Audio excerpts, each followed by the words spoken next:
Hello મિત્રો, સ્વાગત છે તમારું અમારા આજના વિડીયોમાં। આજે હું તમને એક ખૂબ જ રોચક વાર્તા સંભળાવીશ। તો જો તમને અમારી વાર્તા પસંદ આવે તો વિડીયોને લાઇક, શેર અને સબસ્ક્રાઈબ જરૂરથી કરજો। આજની વાર્તાનું નામ છે સાચી સંપત્તિ।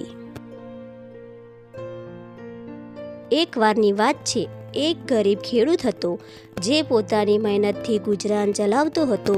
તે ઈમાનદારી અને સચ્ચાઈમાં માનતો હતો। તેનો પુત્ર હંમેશા વિચારતો કે કોઈ સરળ રસ્તો મળી જાય જેનાથી મહેનત કર્યા વિના ધનિક બની શકાય। એક દિવસ ખેડૂતે પોતાના દીકરાને બોલાવીને કહ્યું, બેટા, સાચી સંપત્તિ એ છે જે માણસને કામ આવે અને અન્ય લોકો માટે પણ ફાયદાકારક બને। હું તને એક મહત્વપૂર્ણ પાઠ શીખવવા માંગુ છું। પછી તેણે દીકરાને એક સોનાનો સિક્કો આપ્યો અને કહ્યું કે જાઓ, આ સિક્કાને સાચી સંપત્તિમાં ફેરવીને લાવો। પુત્ર બજારમાં ગયો અને વધુ પૈસા કમાવાની યોજના બનાવવા લાગ્યો। તેણે તે સિક્કો કોઈ બિનજરૂરી વસ્તુ ખરીદવામાં વાપરી નાખ્યો। જ્યારે પાછો આવ્યો ત્યારે પિતાએ પૂછ્યું, શું તું સાચી સંપત્તિ મેળવવા સમર્થ થયો? પુત્ર શરમાઈ ગયો અને સમજ્યો કે સાચી સંપત્તિ એ છે જે કોઈના ઉપયોગમાં આવે। બીજા દિવસે તેણે એ જ સિક્કા વડે એક ભૂખ્યા માણસને ખાવાનું ખવડાવ્યું।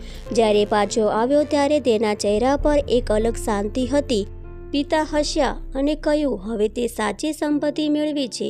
દુનિયાનો ધન નાશવંત છે, પરંતુ સાચી સંપત્તિ એ છે જે માણસના કામ આવે અને અન્ય લોકોની મદદ કરે।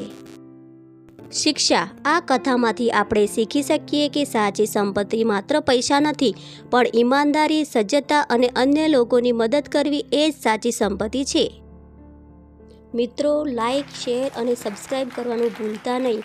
જય સિયારામ, જય શ્રી રાધે કૃષ્ણ।